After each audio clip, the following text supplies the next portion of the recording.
I've got about apparently 5 or 6 minutes to say the most useful things I can think of. I'm going to do my best. It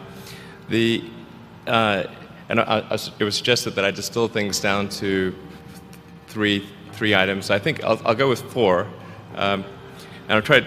I think these are pretty important ones. Some of them are going to sound like, well, you've heard it before, but it's worth re-emphasizing. I think the first is you need to work, depending upon how well you want to do, and particularly if you're starting a company, you need to work super hard. So what does super hard mean? Well, when my brother and I were starting our first company, instead of getting an apartment, we just rented a small office and we slept on the couch. And we showered at the YMCA, and we're so hard up we had just one computer. So the website was up during the day, and I was coding at night, 7 days a week, all the time. And I sort of briefly had a girlfriend in that period, and in order to be with me, she had to sleep in the office. So work hard, like every waking hour. That's the thing I would say particularly if you're starting a company. And if you do simple math, say like, okay, if somebody else is working 50 hours and you're working 100, you'll get twice as much done in the course of a year as the other company.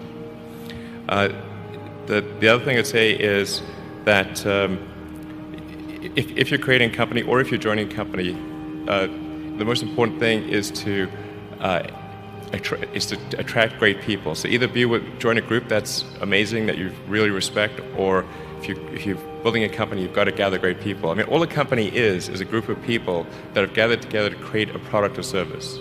And so depending upon how talented and hardworking that group is, and the degree to which they are focused cohesively in a good direction, that will determine the success of the company. So do everything you can to gather great people if you're creating a company. Then I'd say focus on signal over noise. A lot of companies get confused. They spend money on things that don't actually make the product better. So, for example, at Tesla, we've never spent any money on advertising. We put all of the money into R&D and manufacturing and design to try to make the car as good as possible. I think that's the way to go. So, for any given company, just can keep thinking about, are these efforts that people are expending, are they resulting in a better product or service? And if they're not, stop those efforts. And then the final thing is to sort of don't just follow the trend. So you may have heard me say that it's good to think in terms of the physics approach of first principles, which is, rather than reasoning by analogy, you boil things down to the most fundamental truths you can imagine, and you reason up from there. And this is a good way to figure out if something really makes sense, or if it's just what everybody else is doing. It's hard to think that way. You can't think that way about everything. It takes a lot of effort. But if you're trying to do something new, it's the best way to think. And that framework was developed by physicists to figure out counterintuitive things, like quantum mechanics. So it's really a powerful method.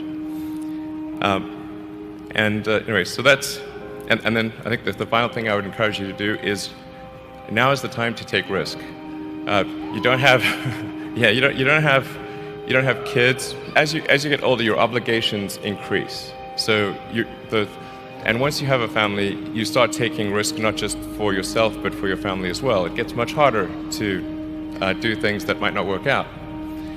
So now is the time to do that before you have those obligations. So I would encourage you to take risks now. Do something bold.